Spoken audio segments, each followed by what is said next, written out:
They say some houses breathe, not with lungs, but with memory. On the outskirts of Blackwood Hollow, beyond the last working street lamp, stands a mansion the locals refuse to name after sunset. Its windows are hollow eyes, its walls scarred by time, and its foundations soaked in something far darker than rainwater. This is the Grayson house. For over 2 centuries, the Grayson family lived, loved, and died within its walls, and every generation left something behind, something unfinished. What you're about to hear is not legend, not rumor. It is the documented, whispered, and blood-stained history of the Grayson family. And once you know it, the house will know you too. Edmund Grayson arrived in Blackwood Hollow in the winter of 1798. He was a widower, or so he claimed. He purchased the land cheaply, too cheaply for fertile ground, and immediately began construction of a mansion far larger than a man of his means should afford.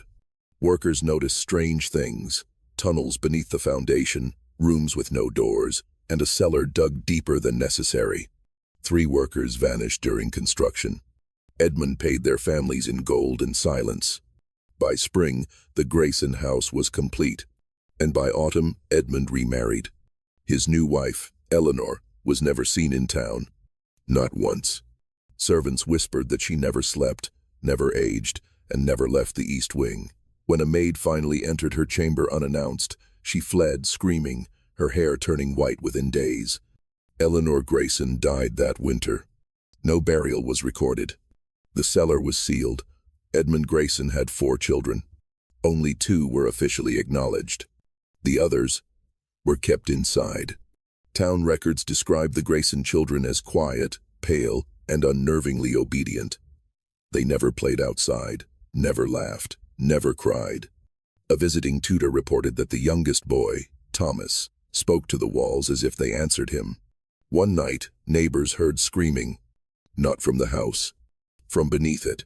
The next morning, Edmund announced that Thomas had fallen ill and passed away. Yet servants continued to hear a child crying beneath the floorboards, sometimes begging, sometimes laughing.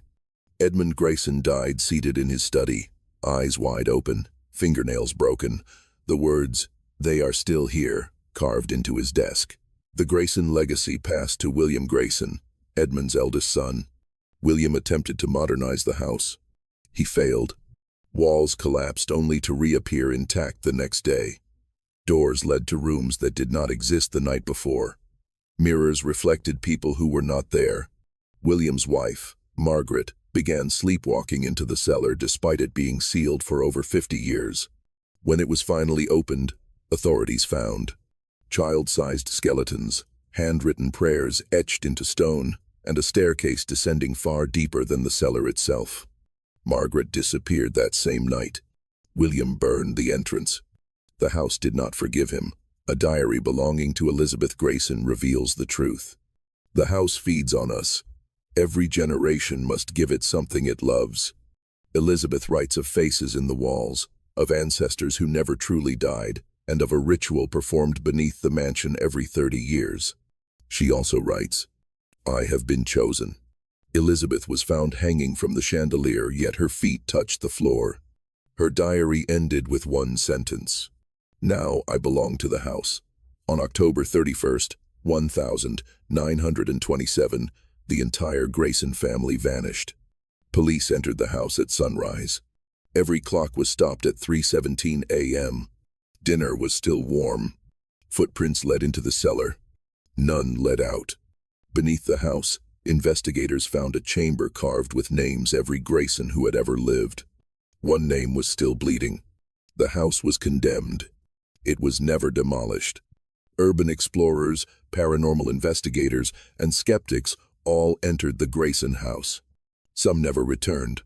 Those who did spoke of children whispering their names, walls that pulse like flesh, a woman crying behind sealed doors, and a voice that says, "Stay." One recording captured a child's laughter followed by the words, "We are the Graysons now." Today, the Grayson house still stands. Its windows are boarded, its gates rusted shut. But at night, lights appear. And sometimes, A new name scratches itself into the stone beneath the house. If you ever hear knocking from the walls, do not answer, because the Grayson family is not gone. They are only waiting, and the house always needs more.